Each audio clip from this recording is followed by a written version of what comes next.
The rules and regulations of the deen laid by Allah subhanahu wa ta'ala are not there in order to make you unhappy.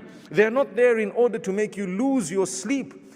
طه ما أنزلنا عليك القرآن لتشقى إلا تذكرة لمن يخشى. The beginning of Surah Taha, Allah clarifies a question that a lot of Muslims have.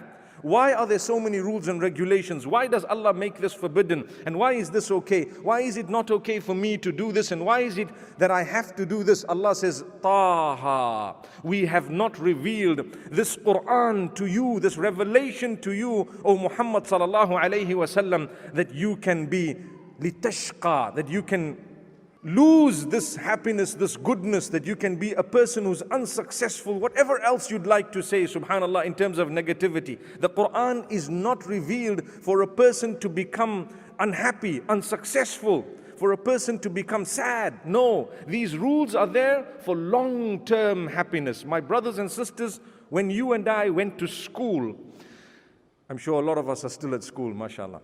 When you and I went to school, why did we go there? Listen very carefully.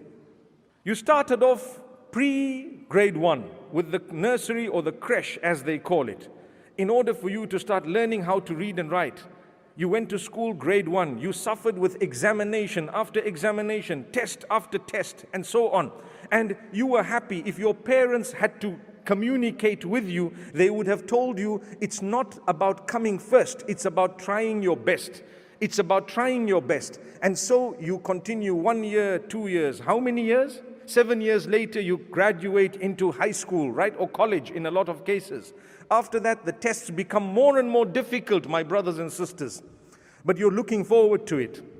Your parents are cheering you along. You feel happy because now and again you achieve a little certificate that doesn't last long, meaning it's just a prize of the week or the month or sometimes the year, and you work harder the following year and the books become bigger and bigger. Do you not agree? For what? Thereafter, you graduate from high school and you end up applying for universities, getting loans in a halal way, I hope, in order to go to the universities, in order to study and sweat, and you haven't even started earning a penny. Subhanallah, you study for 25 years. Thereafter, you get a salary in which you start paying back what you might have loaned in order to do those studies. But you're happy, you're okay. Why? Because you want to live for another 25 years. So you sweat for 25 years in order to earn a little bit to help you for another 25 years, not counting the 10 years in between paying back that loan. Subhanallah. And you've lived for 60 years, now you're ready to do what? You're probably a grandfather, perhaps. May Allah make it easy for us, ameen. But a few more years and you've got to go to Allah, and you don't realize that when the world promised you that if you study for 25 years, we'll offer you 100,000 pounds a year for the next 25 years, then you believed the world. But when Allah promised you that if you fulfill what we're telling you for 50 years, we're going to give you eternity with whatever you want, with absolute and total happiness, such that you will never ever regret, then we don't want to believe Allah. And then we want happiness, subhanallah.